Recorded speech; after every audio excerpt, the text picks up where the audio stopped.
Abra sua Bíblia, por favor, na segunda carta de Paulo a Timóteo. É da mais alta importância entender que Paulo está escrevendo esta última carta, já no corredor da morte, aguardando o dia da sua execução.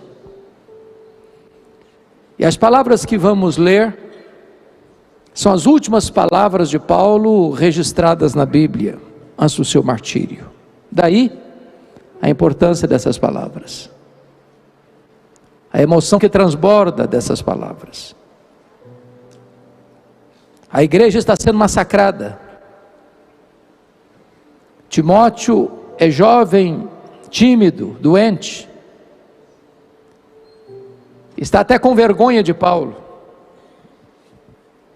quando ele escreve para Timóteo dizendo: Timóteo, quanto a mim, eu já estou sendo oferecido por libação, e o tempo da minha partida é chegado.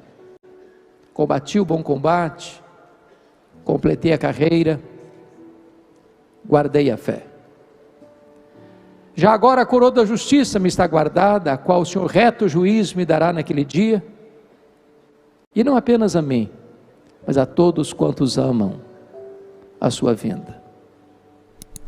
Procura vir ter comigo depressa, porque Demas, tendo amado o presente século, me abandonou e se foi para Tessalônica.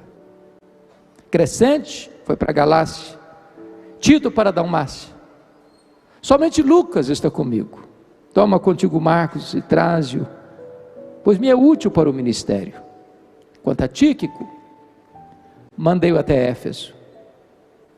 Quando vieres, traz a capa que deixei em Troade na casa de Carpo, bem como os livros, especialmente os pergaminhos. Alexandre, o latoeiro, causou-me muitos males. O Senhor lhe dará paga segundo as suas obras. Tu guarda-te também dele, porque resistiu fortemente às nossas palavras. Na minha primeira defesa, ninguém foi a meu favor, antes todos me abandonaram. Que isso não seja posto em conta, mas o Senhor me assistiu e me revestiu de forças, para que por meu intermédio a pregação fosse plenamente cumprida, e todos os gentios ouvissem, e fui libertado da boca do leão. O Senhor me livrará também de toda obra maligna, e me levará salvo para o seu reino celestial. A Ele glória pelos séculos dos séculos. Amém.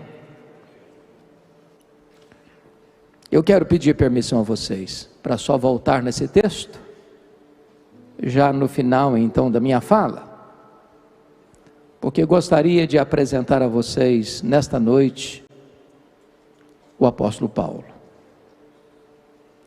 Este homem que escreveu 13 dos 27 livros do Novo Testamento. Este homem que percorreu o império, plantando igrejas, nas províncias da Galácia, da Macedônia, da Acaia, da Ásia Menor. Este homem que morreu pobre, cheio de cicatrizes, acusado, abandonado numa masmorra, degolado, mas que é mais influente na história do que todos os Césares de Roma juntos. Quem é este homem? Que poderíamos chamá-lo de o maior pastor do cristianismo, maior teólogo, maior missionário, maior plantador de igrejas da história do cristianismo. Quem é este homem? Eu gostaria de apresentar este homem a vocês nesta noite.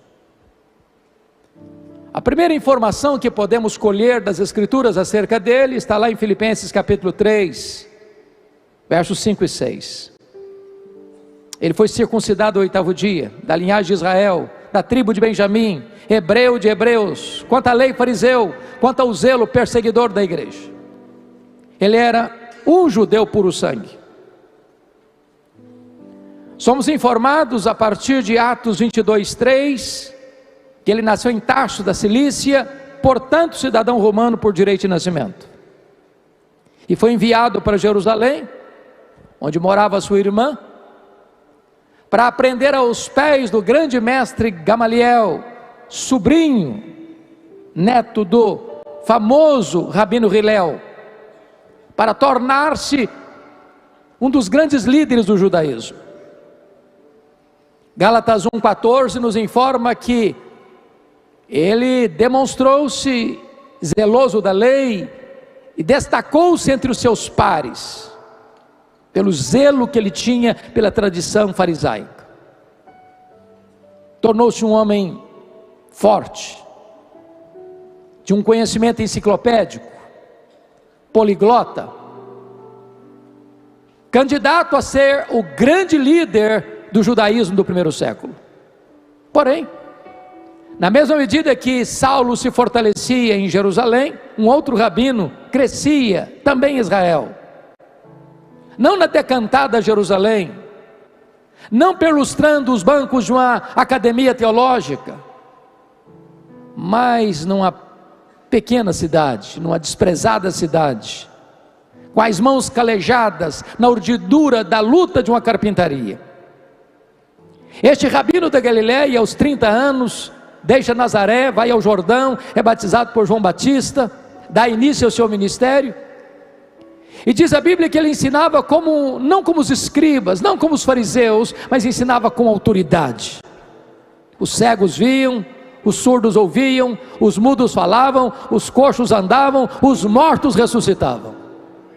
Isso provoca inveja no Sinédrio, que começa a vigiá-lo, caçá-lo, investigá-lo. Então prenderam-no, contrataram testemunhas falsas para acusá-lo, costuraram 2 graves acusações contra ele: blasfêmia contra Deus e conspiração contra César. Levaram-no ao governador romano, clamaram para que ele fosse crucificado, crucificaram-no, sepultaram-no para alívio do sinédrio judaico. Porém, no primeiro dia da semana, um fato aconteceu: o túmulo do Rabi da Galiléia foi aberto de dentro para fora. Ele entrou nas entranhas da morte, ele arrancou o aguilhão da morte, ele matou a morte e ressuscitou, inaugurando a imortalidade. Isso é uma bomba no arraial do inimigo. Então, nesse momento, Saulo de Tarso, braço de ferro do sinédrio judaico, se levanta como o maior opositor do cristianismo. E a Bíblia diz que ele persegue os cristãos com fúria indomável. E o Novo Testamento nos apresenta 2 retratos dele. Primeiro, ele era uma fera indomável. É isso que está lá em Atos 9:1, que ele respirava ameaças e morte contra os discípulos do Senhor Jesus. E a palavra lá é a palavra para descrever uma fera que salta sobre a sua presa para devorá-la. Ele era uma fera selvagem. Se não, vejamos. Em 1 Timóteo 1,13, ele se autodefine como um blasfemo, insolente, perseguidor. Em 1 Coríntios 15:9, ele se autodefine como o menor dos apóstolos, que nem direito tinha de ser chamado apóstolo, porque perseguiu a igreja de Deus. Em Atos 8:3, diz que ele entrava nas casas e arrastava homens e mulheres para lançá-los na prisão, e assim ele assolava a igreja de Deus. Em Gálatas 1:13, diz que ele devastava a igreja de Deus. Mas Atos 9, verso 21, diz que ele exterminava os discípulos de Jesus em Jerusalém. E exterminar não é prender, exterminar não é bater, exterminar é matar. Ele era um assassino, ele era um monstro, ele era uma fera selvagem. Isso fica mais claro quando lemos Atos 22:4, quando diz que ele perseguiu a religião do caminho até a morte. Ele não só perseguiu os cristãos, ele perseguia a religião dos cristãos. o caminho. Mas Atos 26, versículo 9, diz que ele entendia que devia fazer muitas coisas contra o nome de Jesus. Ele não só perseguia os cristãos, ele não só perseguia a religião dos cristãos, ele perseguia o Deus dos cristãos, ele perseguia Jesus. Atos 26, 10 nos diz que ele lançou muitos dos santos em prisões e dava o seu voto quando os matavam. Ele não mandou matar apenas Estevão, ele mandou matar muitos santos em Jerusalém. Ele era um monstro, ele era um serial killer, diríamos hoje. Ele era uma fera selvagem. Atos 26, 11 diz que por todas as sinagogas ele chegava e forçava os crentes a blasfemar, e até por cidades estranhas ele os perseguia. Em outras palavras, ele não perseguia os crentes apenas fisicamente, ele perseguia também psicologicamente. Ele chegava na sinagoga e dizia: ou você nega Jesus ou eu te prendo, ou você nega Jesus ou eu te bato, ou você nega Jesus ou eu te mato. Ele era uma fera selvagem. Mas o Novo Testamento nos apresenta Saulo de uma outra maneira. Ele era um touro indomável. Está lá em Atos 26, 14. Quando o próprio Senhor aparece para ele e diz: Saulo, Saulo, por que me persegues? Dura coisa te é recalcitrares contra os aguilhões. Eu fui criado numa região rural, e eu vi muito boi sendo amansado para o trabalho doméstico. E o principal instrumento para amansar um boi bravo é o aguilhão.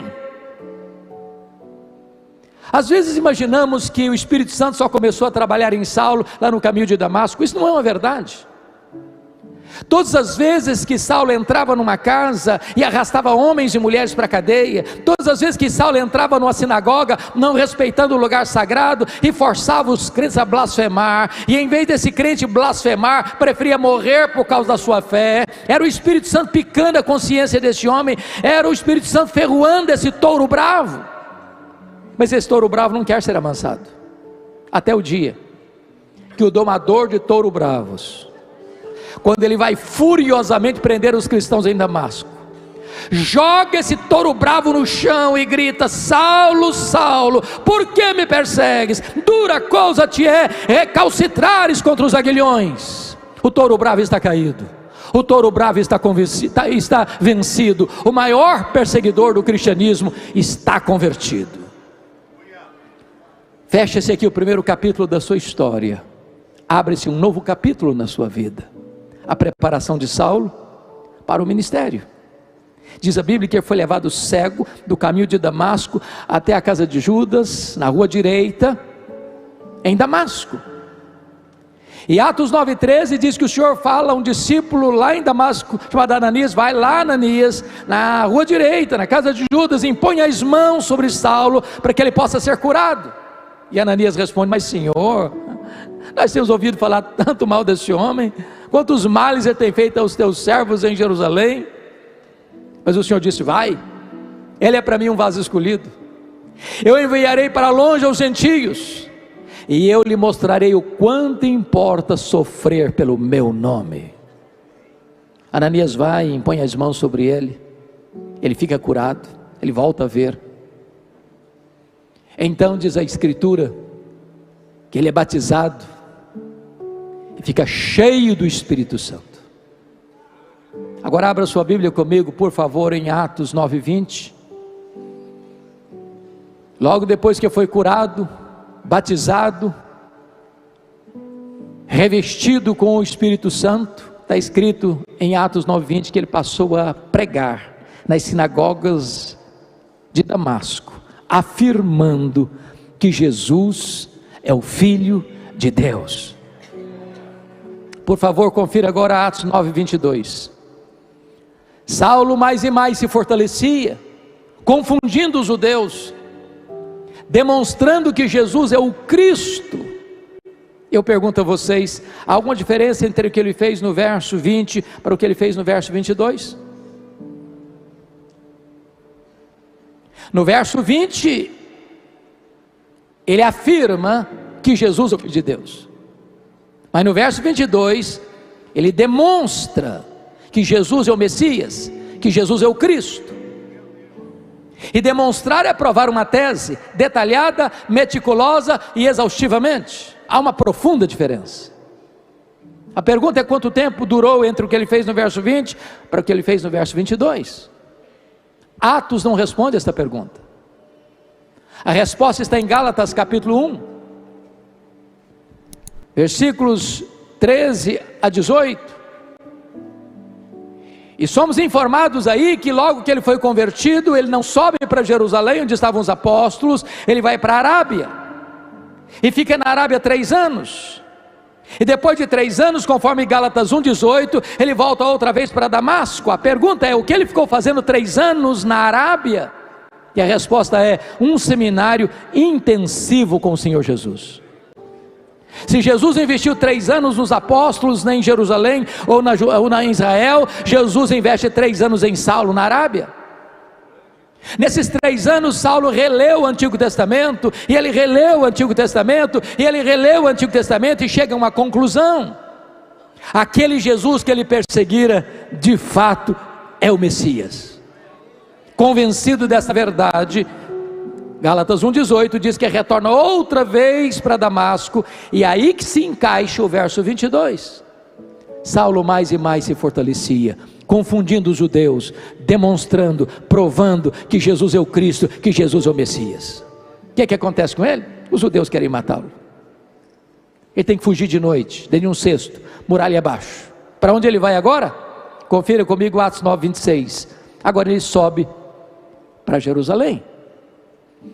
E eu preciso agora da sua atenção, da sua paciência, porque quero aqui fazer uma afirmação muito polêmica.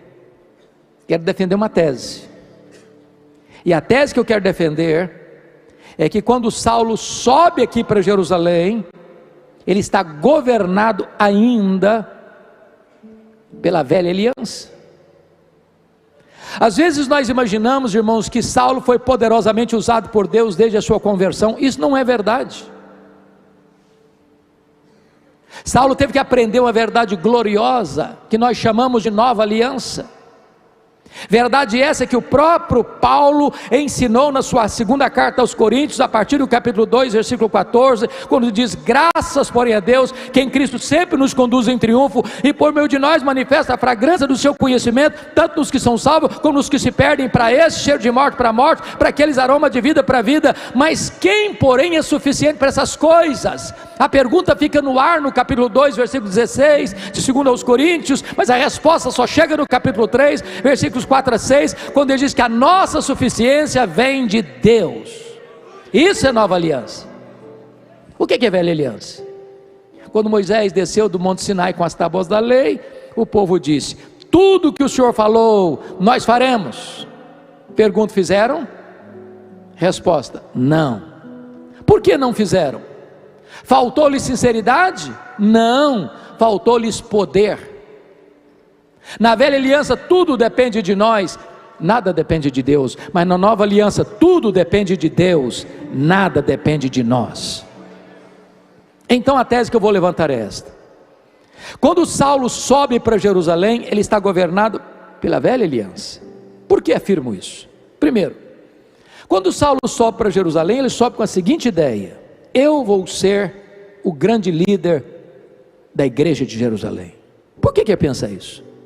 Primeiro, todos os apóstolos de Jesus, exceto Judas Iscariotes, eram galileus. E você sabe que aqui na Judéia, em Jerusalém, os galileus lá do norte são considerados gente de segunda classe. Por exemplo, no Pentecostes, quando o Espírito Santo foi derramado, e houve um grande ajuntamento, por causa do fenômeno ali, do derramamento do Espírito Santo, uns olharam com ceticismo e disseram: o que quer isso dizer? Outros olharam com preconceito e responderam assim: esquece, são galileus, estão bêbados. Saulo pensou: esses galileus aqui em Jerusalém não vão conseguir nada não. Segundo, os apóstolos de Jesus, todos eles eram, além de galileus, iletrados. Jerusalém era a capital intelectual da teologia. Ele pensou: esses galileus iletrados aqui em Jerusalém não vão conseguir nada. Sabe o que Saulo está dizendo? Eu tenho o melhor currículo, eu tenho a melhor performance, eu tenho o melhor preparo, eu estou qualificado para liderar a obra aqui. Esses aí jamais. E com essas ideias fervilhando em sua mente é que ele sobe. Agora veja comigo o que aconteceu no capítulo 9, versículo 26. Quando ele chegou na igreja de Jerusalém, os discípulos não acreditaram na conversão dele, pensaram que ele estava sabotando a fé para perseguir a igreja e bater a porta da igreja na cara dele. Quem queria ser líder nem recebido foi. Deus está golpeando o orgulho dele. Aí entra na história, versículo 27, o Barnabé, que o acolhe, que o recebe, que o introduz aos apóstolos. Os apóstolos então o acolhem, e agora ele tem liberdade na igreja, ele entra, ele sai, ele discute com os helenistas, e os helenistas tomam a decisão: nós vamos matar Paulo. Está no capítulo 9, versículo 30, que os discípulos, os membros da igreja se reuniram e disseram: Paulo, não dá para ser nosso pastor, não dá para você ser nosso pastor, não, você tem que ir embora. Agora preste atenção no que eu vou lhes dizer. Estou falando para um grupo de pastores. Não é fácil para um pastor estar convencido que deve ficar numa igreja, e os membros da igreja estão convencidos que o pastor deve ir embora da igreja. Isso é um grande dilema. Sabe o que aconteceu com Paulo, com Saulo? Ele não foi embora. Ele não foi embora. Mas está escrito em Atos 22, 17, que não apenas os membros da igreja queriam que ele fosse embora, não. Deus apareceu para ele e disse: vai embora de Jerusalém, porque eles não vão te ouvir. Meus irmãos, ser mandado embora de uma igreja pelos membros da igreja é uma coisa, ser mandado embora da igreja pela liderança da igreja é uma coisa, mas ser mandado embora da igreja pelo próprio Deus, parece que não tem mais alternativa. Sabe o que aconteceu com Saulo? Ele não foi embora. Atos 22, 18 diz que ele discutiu com Deus, que ele arrazoou com Deus. Deus, Senhor, mas eu persegui a igreja do Senhor aqui. Quando se matou Estevão, tua testemunha estava presente, até consentia nisso. Sabe o que ele está dizendo para Deus? O Senhor pensa melhor, Senhor, o Senhor não pode cometer esse erro estratégico não. Se o Senhor me tirar daqui, essa igreja não vai para frente não. Eu sou insubstituível. Sabe o que aconteceu? Deus não mudou, foi Saulo quem teve que mudar e mudar-se. Deus disse: vai, eles não vão te ouvir. Sabe o que aconteceu com ele? Ele não foi. Volta a Atos 9:30, diz lá que os discípulos se reuniram e o levaram a Cesareia. Preste atenção, ele não foi, ele foi levado, ele não saiu, saíram com ele. Ele saiu de Jerusalém como Ló saiu de Sodoma, a reboque. Mas para esse cara que se achava insubstituível, está escrito lá, que eles levaram até Cesareia, e de lá mandaram-no para onde mesmo? Para Tarso. Onde era Tarso? A cidade que ele nasceu. Sabe o que Deus está dizendo para esse cara que se acha insubstituível? Meu filho, se você pensa que eu preciso de você, você está muito enganado. É você que precisa de mim, então arruma as malas e volta para casa. E sabe o quanto tempo ele ficou no molho, no anonimato, longe dos holofotes? Mais de 10 anos. Para quem queria ser líder, fica 10 anos no molho. Mas o pior não tinha acontecido não. O pior está em Atos 9:31. Diz que no dia que Saulo foi embora da igreja de Jerusalém, a igreja passou a ter paz e passou a crescer. Você quer coisa pior para um pastor que é isso? No dia que o cara vai embora da igreja, todos os problemas da igreja se resolvem e a igreja explode em crescimento. É que Deus estava trabalhando em Saulo antes de trabalhar através de Saulo. Deus está mais interessado em quem você é do que no que você faz. Primeiro você entende que tudo depende de Deus, então Deus começa a usar a sua vida. Diz a Escritura que acontece um avivamento lá em Antioquia da Síria, a terceira maior cidade do mundo. Barnabé chega lá, vê a obra de Deus e a graça de Deus prosperando, se alegra com isso, lembrou-se do Saulo e foi lá em Tarso buscá-lo. Durante um ano, eles ensinaram a palavra de Deus, multidões se convertendo. Quando o Espírito Santo disse à igreja que orava e jejuava: separai-me agora a Barnabé e a Saulo para a obra que os tenho chamado. preste atenção a quem o Espírito Santo mandou separar. Não foi Saulo e Barnabé, foi Barnabé e Saulo. Você já foi reserva alguma vez? Já ficou na sombra de algum líder? Ele não era o líder, ele era o liderado. Deus estava trabalhando nele, para depois Deus trabalhar através dele. Ele tinha que aprender isso. Tudo depende de Deus, nada depende de mim. Até que chegar em Pafos, o procônsul Sérgio Paulo está interessado no evangelho, mas tem um mágico a tiracolo, que está tentando impedir o procônsul de se converter. Se o procônsul se converte, ele perde o emprego. Diz a escritura que então Paulo, cheio do Espírito Santo, se dirige ao mágico assim: ó servo do diabo, até quando perverterás os retos caminhos de Deus? Pois ficarás cego. O mágico fica cego, os olhos espirituais do procônsul se abrem e ele é convertido a Cristo. E a partir daí, Paulo deixa de usar o seu nome judaico, Saulo, para usar o seu nome romano, Paulo. E a partir daí vai se tornar o maior líder do cristianismo. Porque agora ele entendeu uma coisa: tudo depende de Deus, nada depende de mim. Diz a escritura, em Atos 13:3, que eles estão em Perge da Panfilha, quando o jovem Marcos, primo de Barnabé, abandona os dois missionários e volta para Jerusalém. A Bíblia não diz por quê. Há 3 possibilidades. Primeira, o Marcos pensou que missões fosse turismo, era muito jovem, se enganou, não era, se decepcionou. Segundo, quando eles saíram de Antioquia, o líder da caravana era o primo dele, o Barnabé. Mas no meio do caminho, o comando muda para a mão do Paulo, ele diz: não, sob a liderança desse eu não vou não. Terceira possibilidade, Gálatas 4 diz que Paulo pregou o evangelho pela primeira vez na Galácia por causa de uma enfermidade física. Que enfermidade física era essa? Talvez a mesma mencionada em 2 Coríntios 12:7, um espinho na carne, mensageiro de Satanás, para lhes bofetear, a fim de que ele não se ensoberbecesse. Então qual era a origem do espinho na carne de Paulo? Deus ou o diabo? E a resposta óbvia é: claro que o espinho na carne de Paulo veio de Deus. Por que você sabe? Por causa do propósito, para ele não se ensoberbecer. Você tem alguma dúvida que o diabo trabalha 24 horas por dia para fazer de você um pavão? Mas se o espinho na carne veio de Deus, como é que Satanás batia na cara dele com o espinho? Porque isso é o propósito do diabo. Quando a providência é carrancuda, e às vezes é, o diabo chega para você e pergunta: está vendo aí, você não é crente, você não é pastor, você não é líder, está passando essa magrela toda. Se Deus gostasse mesmo de você, você não estava nessa não. Mentira, Deus nunca prometeu para você a ausência de luta. O que prometeu para você e para mim é estar conosco todos os dias, até a consumação dos séculos.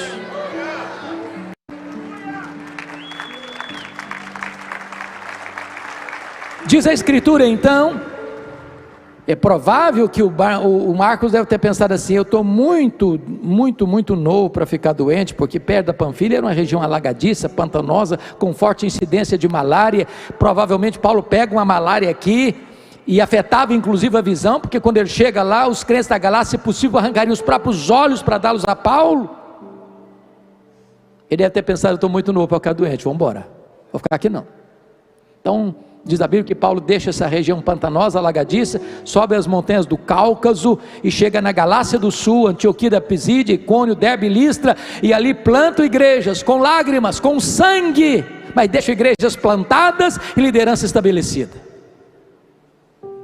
Em Atos 14, 26 e 27, retornando à base, a igreja enviadora de Antioquia da Síria, diz a Bíblia que eles reuniram a igreja e relataram quantas coisas fizera Deus, e como Deus abrira a porta do evangelho para os gentios.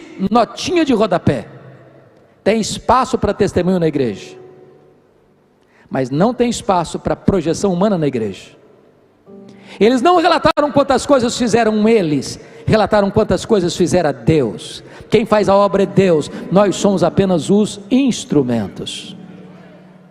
Agora preste atenção, irmãos, Não tem crescimento de igreja sem dor, sem luta, sem lágrimas. Porque quando a igreja cresce, os problemas também crescem, não é verdade? Então diz Atos 15:1, que os membros da seita dos fariseus, ouvindo que os gentios estavam se convertendo e entrando para a igreja sem passar pelo rito da circuncisão, desceram de Jerusalém e disseram: se vocês não se circuncidarem, vocês não poderão ser salvos. Se vocês não guardarem a lei de Moisés, não há salvação para vocês. Mas isso não é evangelho. Se acrescentar alguma coisa à obra completa e cabal de Cristo. Então preste atenção no que eu vou lhes dizer agora. Quando a teologia está ruim, quanto mais se prega, pior fica.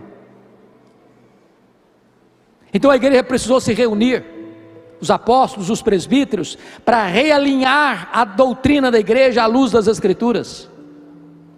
E a decisão tomada é que é só a fé em Cristo, sem qualquer acréscimo, porque ninguém pode acrescentar nada à obra perfeita, completa e cabal de Cristo Jesus na cruz do Calvário.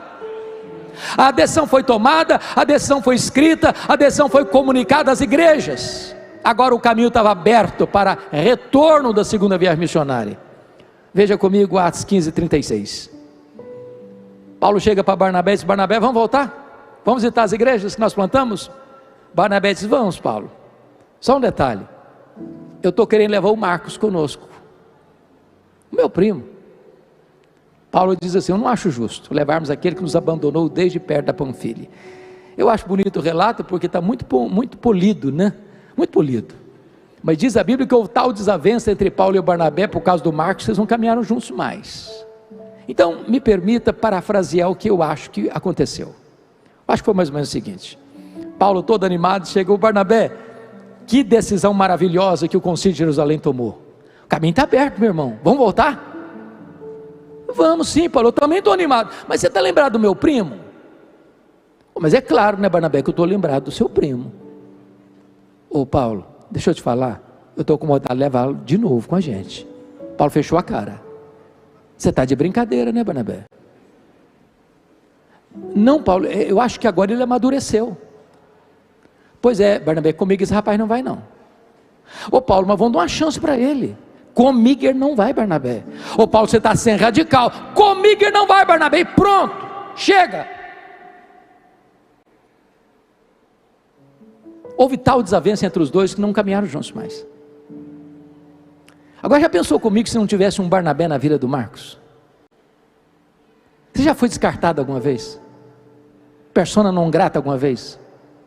Alguém já disse para você: no meu time você não joga, na minha equipe pastoral você não trabalha, você não serve para caminhar comigo? Diz a Bíblia que Barnabé pegou o Marcos e levou para Chipre. Mais tarde Pedro discipulou Marcos.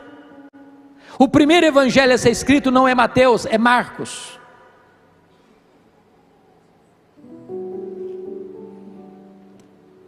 Mas me permita dizer isso: os pastores não deveriam brigar não, viu gente?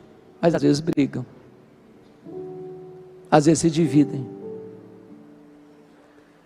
Mas mesmo quando os pastores brigam e se dividem, o plano de Deus não pode ser frustrado, porque agora em vez de uma caravana tem duas.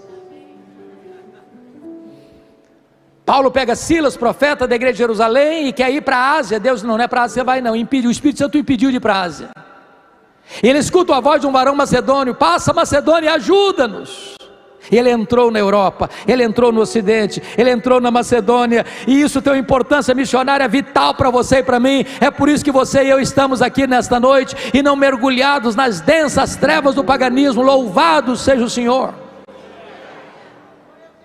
E ele então chega em Filipos, e ali ele prega o evangelho, e ali o coração de uma mulher se abre numa reunião de oração, e ali no meio da rua uma mulher endemoniada é liberta, e ali o carcereiro, na hora do suicídio, tem um encontro com Jesus. Igreja é plantada, mas com lágrimas, com sangue, e ele é escorraçado dali, e ele chega em Tessalônica, e ele é escorraçado de Tessalônica, e ele chega em Bereia, e é enxotado de Bereia, ele chega em Atenas, ele é chamado de tagarela, ele vai para Corinto, ele é chamado de impostor, mas deixa igrejas plantadas, estabelecidas. Vai para a terceira viagem missionária, fica 3 anos em Éfeso. Ali acontece um poderoso revivamento.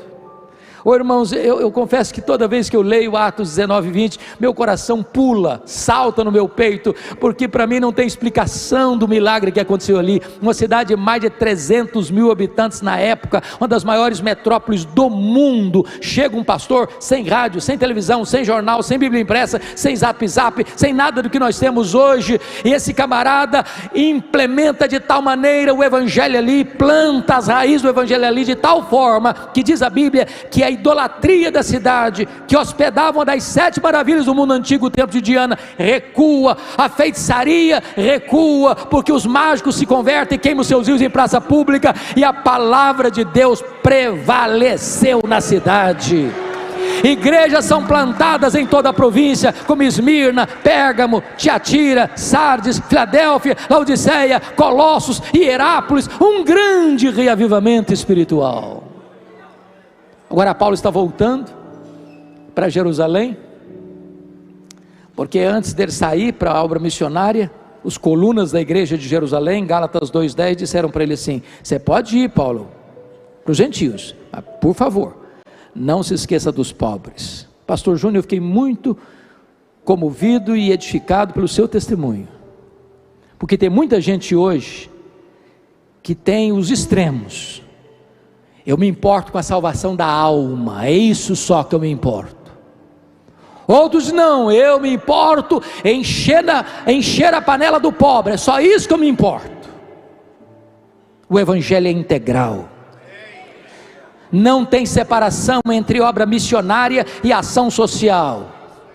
A igreja de Deus é missionária, a igreja de Deus evangeliza, mas a igreja de Deus cuida dos carentes, cuida dos necessitados, cuida dos órfãos, cuida das viúvas, cuida dos pobres.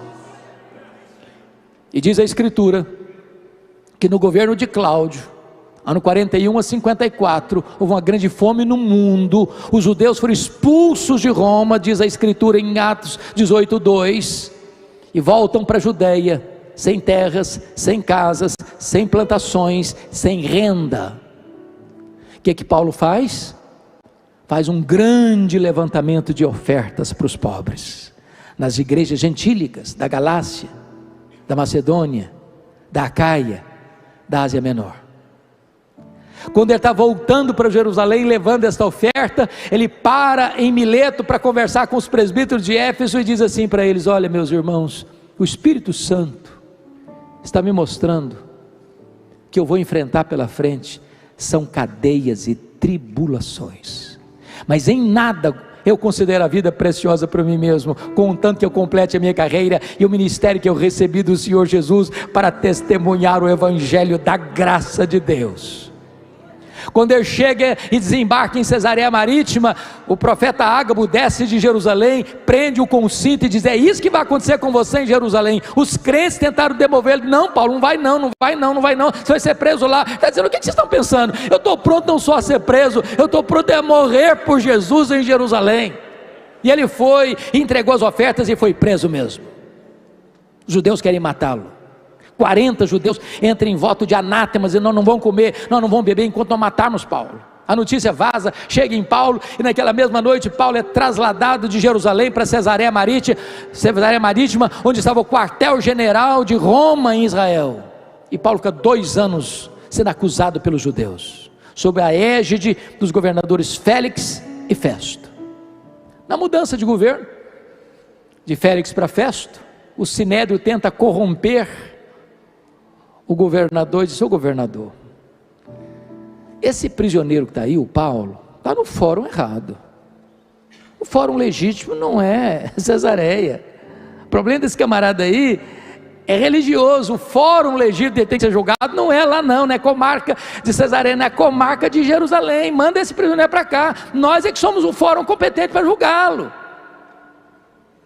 Queriam matá-lo na estrada, havia uma trama. Paulo percebeu isso. O governador vai pronto a entregá-lo de bandeja, e diz: eu sou cidadão romano, quero ser julgado diante de César. O governador diz para César: você quer ir? Para César você irá. Mas Deus já havia dito para ele, lá em Atos 23,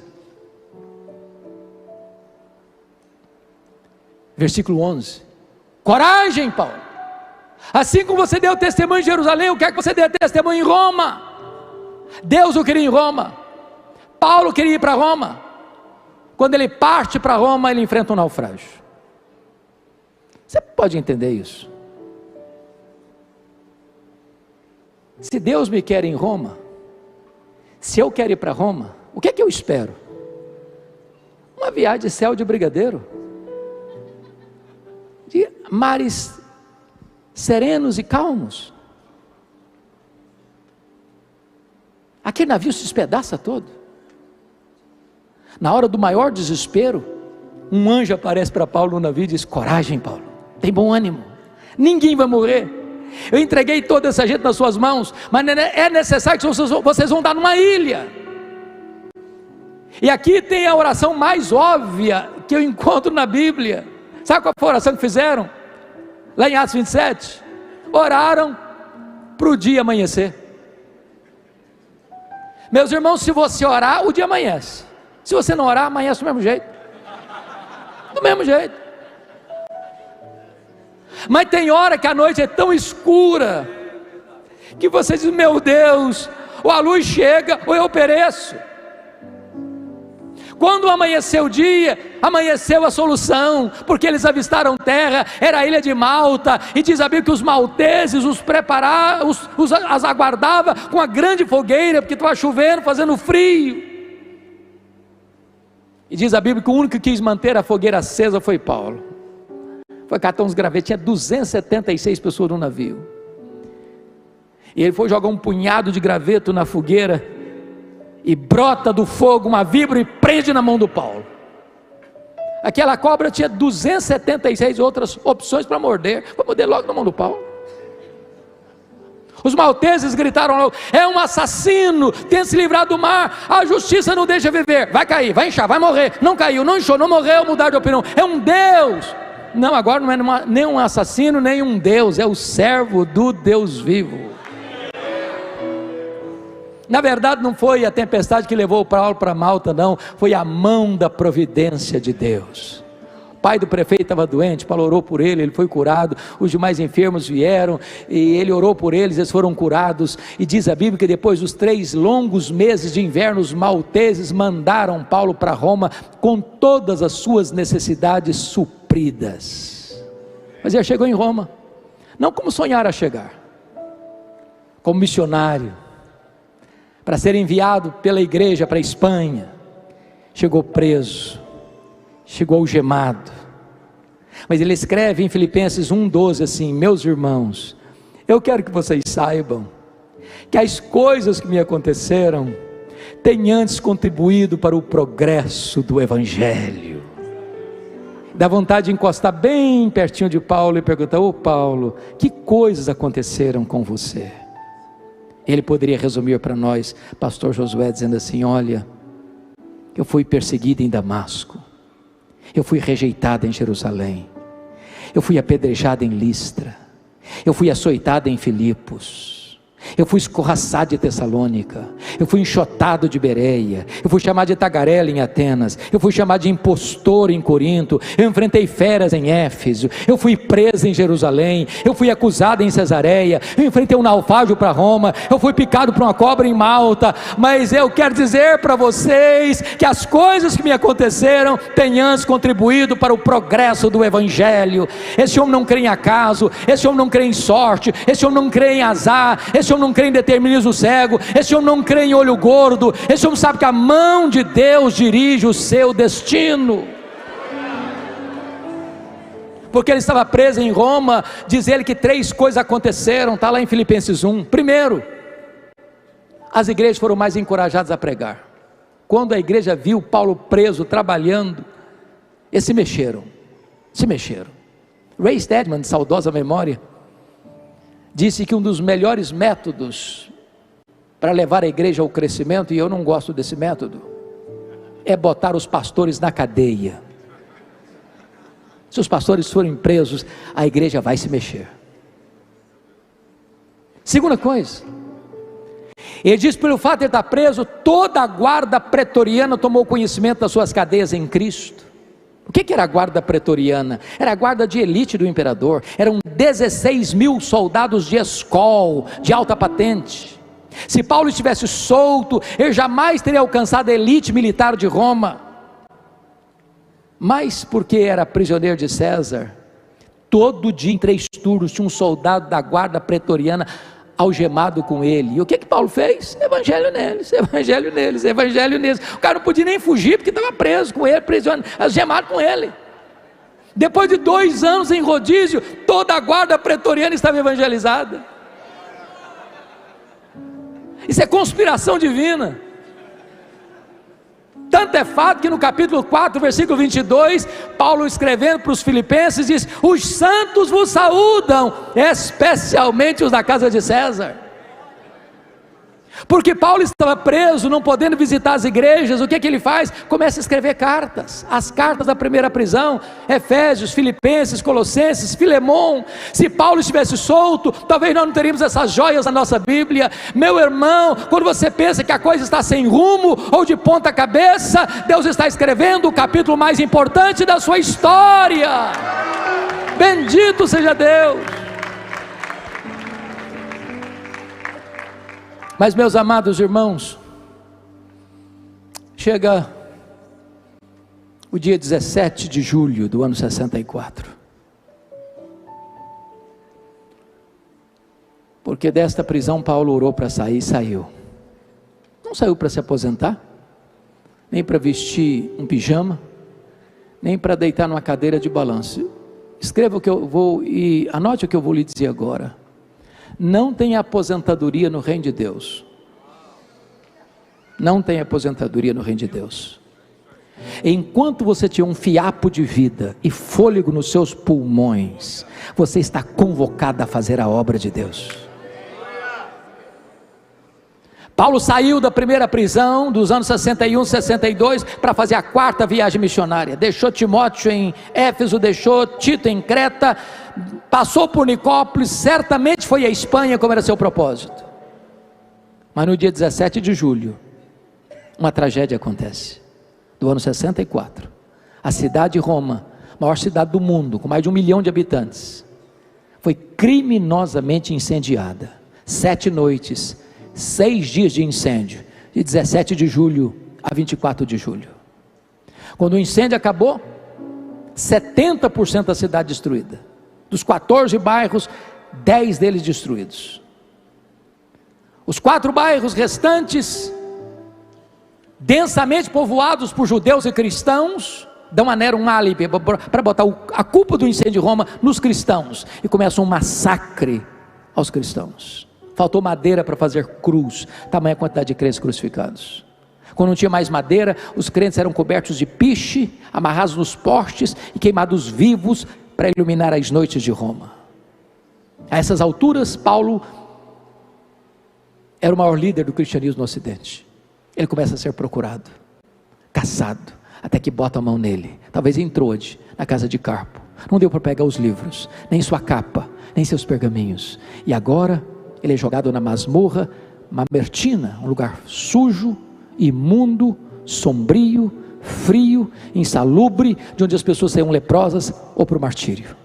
É desta masmorra que ele escreve a última carta, sua 2ª carta a Timóteo. Abra sua Bíblia no texto inicial, porque eu quero terminar trazendo alguns insights. Como é que esse homem se sente? Maior pastor, maior teólogo, maior missionário, maior plantador de igrejas da história do cristianismo. Está pobre, velho, cheio de cicatrizes. Ele está preso agora não como um apóstolo. Capítulo 2, versículo 9 diz que ele está preso como um malfeitor, como um bandido, acusado de um crime que ele não praticou. E diz no capítulo 1, versículo 15 dessa carta, que todos os da Ásia o abandonaram. Gente que eram seus filhos na fé. E diz no capítulo 1, versículo 8, que até Timóteo está com vergonha dele. E diz no capítulo 4, versículo 16, que na sua primeira defesa, onde ele tinha oportunidade de apresentar testemunhas da sua inocência, ninguém compareceu lá, todos o abandonaram.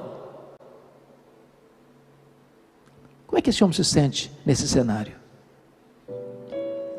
Primeira coisa, ele vai fazer uma avaliação do seu presente, do seu passado. No versículo 7 diz: Timóteo, eu combati o bom combate, eu completei a carreira, eu guardei a fé, Timóteo.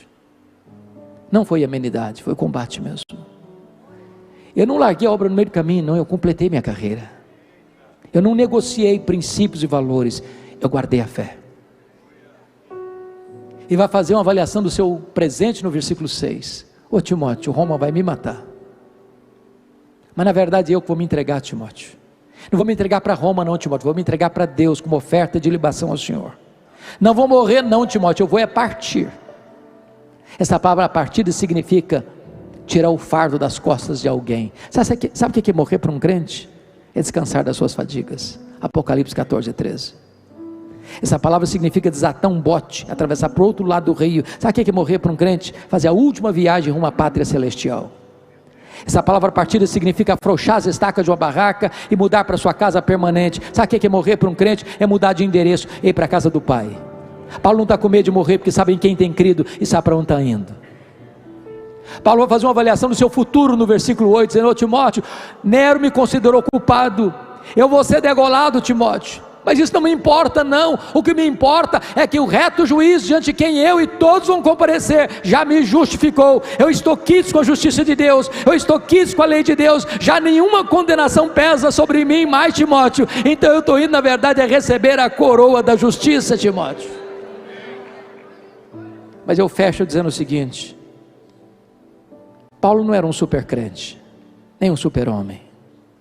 Ele era um pastor como você e eu, com os mesmos sentimentos. E que eu acho impressionante, Mac, é que ele não tem vergonha de abrir o coração.